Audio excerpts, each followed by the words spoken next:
বিসমিল্লাহির রহমানির রহিম।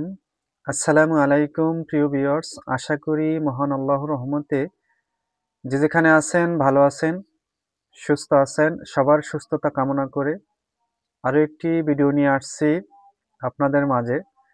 চরিত্রহীন পুরুষ অথবা নারীর যোনি অথবা লিঙ্গ বাধা মন্ত্র।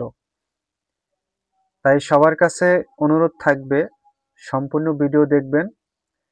আর এরকম ভিডিও পেতে অবশ্যই আমার মা ত্রিনয়ন চ্যানেলটি যদি আপনাদের ভালো লাগে সাবস্ক্রাইব করবেন, অবশ্যই লাইক করবেন, কমেন্ট করবেন। যদি কোনো ব্যক্তির শেখার ইচ্ছা থাকে যে কবিরাজি শিখবেন, তাহলে অবশ্যই হোয়াটসঅ্যাপ নাম্বারে যোগাযোগ করবেন।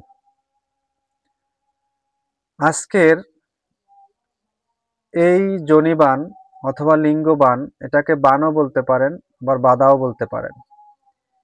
যেরকম আপনার ঘরের স্বামী যদি আপনার বউকে রেখে পরকীয়া করে, পরকীয়া আসক্ত হয়, অথবা নারী যদি পরকীয়া আসক্ত হয় অথবা উচ্ছৃঙ্খলা করে, অনেক সময় দেখবেন গ্রামের ভিতরে সবার কাছে মুখে মুখে শুনবেন যে অমুক লোকটা খুব চরিত্র খুব নষ্ট, চরিত্র খুব খারাপ।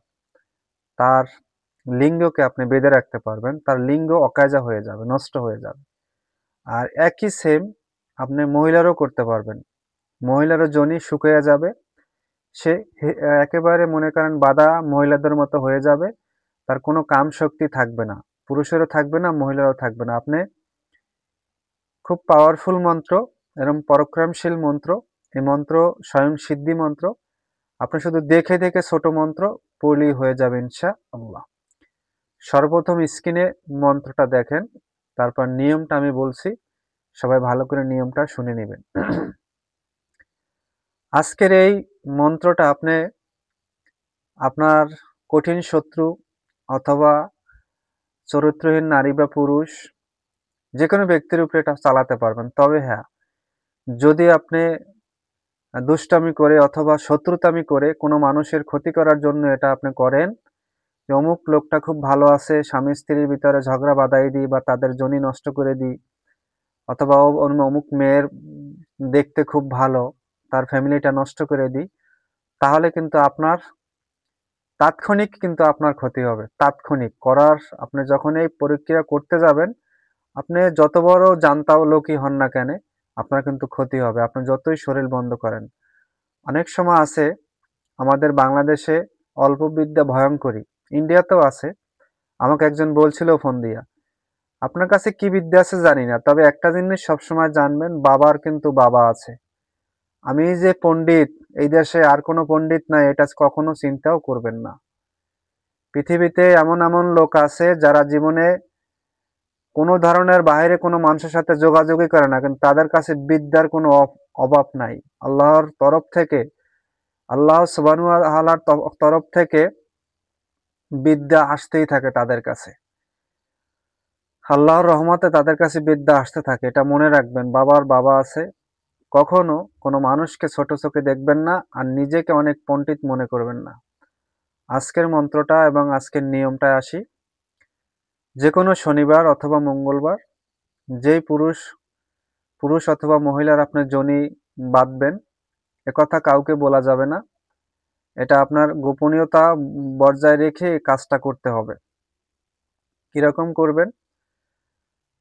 আপনি মেশকো জাফরান কালির সাথে পান খাওয়ার যে চুন আছে সেই চুন মিশাবেন, মিশিয়ে কালি তৈরি করবেন। কালি তৈরি করে কলা গাছের যে আখ পাতা আছে, আখ পাতায় আপনি শত্রুর ছবিটা অঙ্কন করবেন। এই কাজটা করতে হবে অবশ্যই কিন্তু দক্ষিণ দিকে মুখ করে বসে, ঘিয়ের প্রদীপ আর ধূপকাঠি জ্বালিয়ে। কয়েকটা 5টা নিয়ম আছে, আমি একটা নিয়মই বলবো। যাদের নিয়ম বাকি নিয়মগুলো প্রয়োজন অবশ্যই হোয়াটসঅ্যাপ গ্রুপে জয়েন হবেন। জয়েন হলে আপনাদের বাকি নিয়মগুলো দেয়া যাবে, অযথা কমেন্ট করবেন না। কালি মেশকো জাফরান কালির সাথে চুন মিশিয়ে কলাপাতায় আখ কলাপাতায় নকশা আঁকবেন, অবশ্যই দক্ষিণ দিকে মুখ করে, কারণ বাদাম জিনিস তো দক্ষিণ দিকে মুখ করে করবেন। বান উচ্চটান দক্ষিণ দিকে মুখ করে করতে হয়। অবশ্যই গুরুমন্ত্র জপ করে নেবেন, গুরুমন্ত্র না থাকলে দুরূদ শরীফ জপ করবেন। দুরূদ শরীফ যদি সনাতন ধর্ম হন অবশ্যই ওম নমঃ শিবায় জপ করে নেবেন, 2 মালা বা 1 মালা।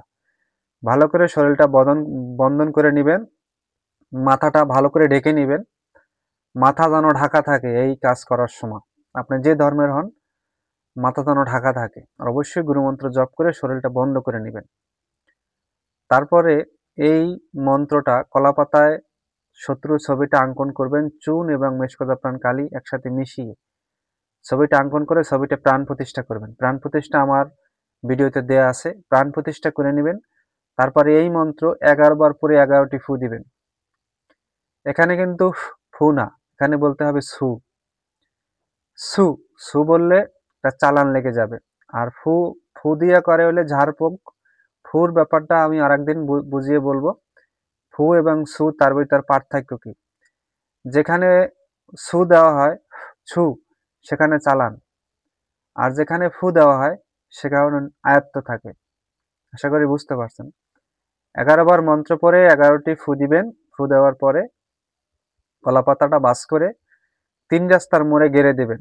গেড়ে দিয়ে পিছনে ফিরে তাকাবেন না। বাসায় এসে ভালো করে 2 হাত লবণ দিয়ে ধুয়ে তারপর ঘরে উঠবেন। রাত্রে কোনো খাওয়া দাওয়া করবেন না।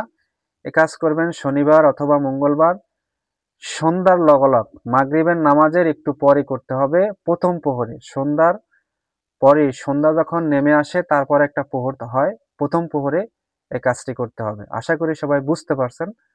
আর অবশ্যই কোনো মানুষের ক্ষতির উদ্দেশ্য করবেন না। তারপর যদি ক্ষতির উদ্দেশ্য করে যদি কোনো বিপদগ্রস্ত হন, আমি আমার চ্যানেল কিন্তু কখনো দায়ী থাকবো না। কোনো আইনি ঝামেলা করলেও কিন্তু আপনি আমাদের কোনো রকমের ক্ষতি করতে পারবেন না। বুঝে শুনে তারপরে এই কাজ করবেন। সবাই ভালো থাকবেন, সুস্থ থাকবেন। আর এরকম ভিডিও পেতে যদি ভালো লাগে চ্যানেলটি সাবস্ক্রাইব এবং লাইক কমেন্ট করবেন। আজ এ পর্যন্তই। আসসালামু আলাইকুম ওয়া রাহমাতুল্লাহি ওয়া বারাকাতুহু।